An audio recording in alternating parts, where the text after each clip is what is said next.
Okay, next up, I wanted to talk a little bit about the scale weight and how the number that you see on the scale when you jump on it isn't necessarily correlation and an indication of weight gain from day to day. All too often we see it that people will let the scale number dictate what their day is going to be like. So you jump on the scale, weight goes up, instantly you're having a bad day.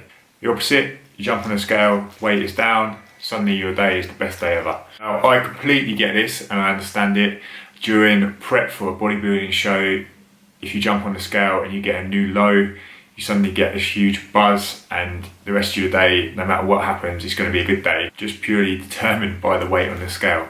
But I also understand there are a lot of other factors that will influence scale weight, and just a few of them that I'm going to run through now. Also good to clarify that we are talking, if we're looking at scale weight, is the weight that we're seeing, what is in front of us there and then. We're not really looking at, it can't determine body fat or fat loss as such. So there's two differences between having someone who is just looking at losing weight, or what we ideally want is to get rid of body fat. What other factors can affect the number that we see on the scales every day? Hydration levels, how much liquid or water that you've drank the day that you weigh yourself or the previous day.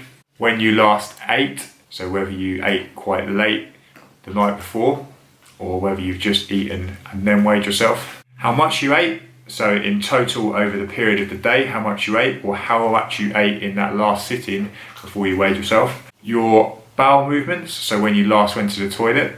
The time of the day that you weigh yourself as well will have a massive effect on this. You can fluctuate throughout the day. Ideally, as a rule, I would get people to weigh themselves first thing in the morning. After you've gone to the toilet, just jump on the scales. The amount of carbohydrates you have had in your intake is going to affect the weight as well.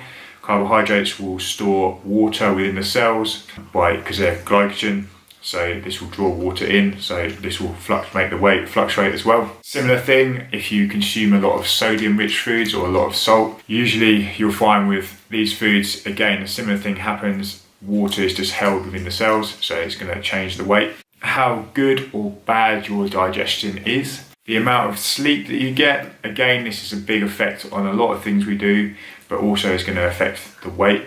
And changes in hormones can also affect this. This is more really to do with when females have the menstrual cycle, so this will affect weight gain massively as well. So there's just a few of the factors that could affect weight gain.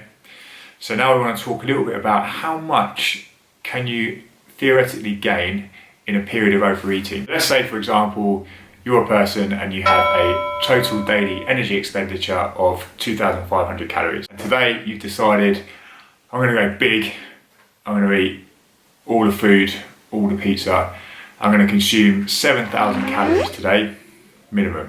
Okay, so that is a surplus of 4,500 calories. We know that roughly 1 pound of fat gain is roughly 3,500 calories.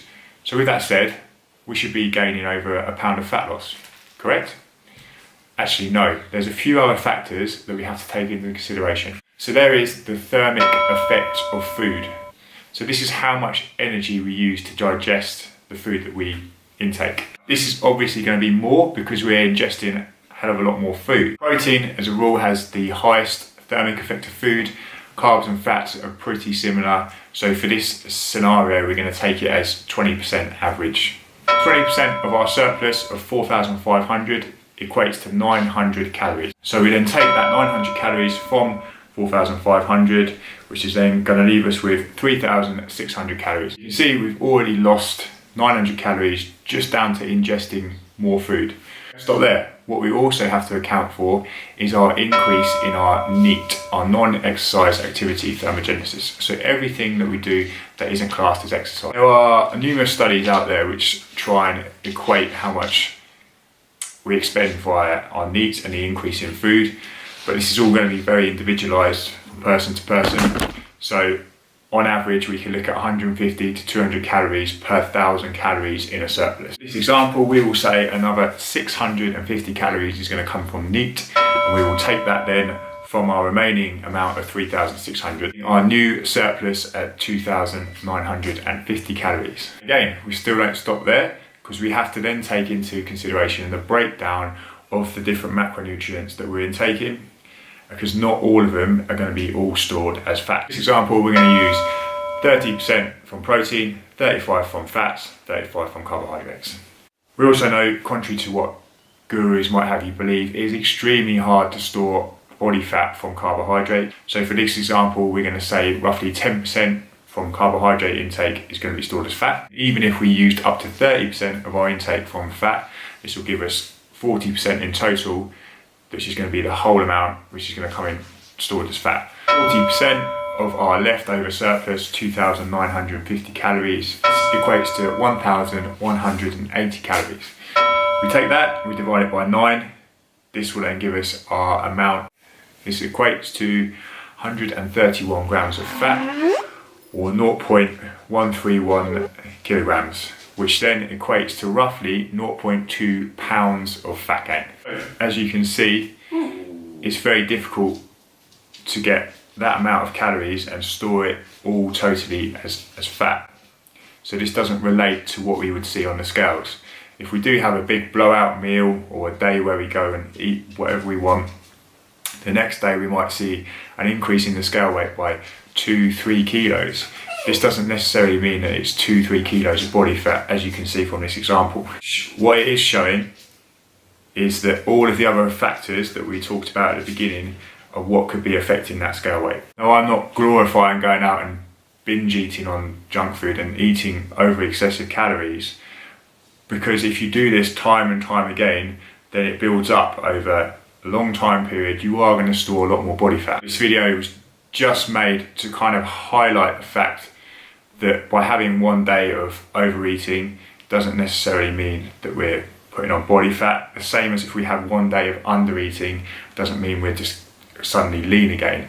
It has to be a consistent movement over time in order to get the goals and get the results that you want. So I hope this video has been informative and you've got some useful information from it. I appreciate obviously all of the feedback, all the comments get looked at. If you've got any questions or anything that we talked about, please ask them. I will get back to everyone. Feel free to like these videos, share them around and subscribe to the channel for some more. Cheers.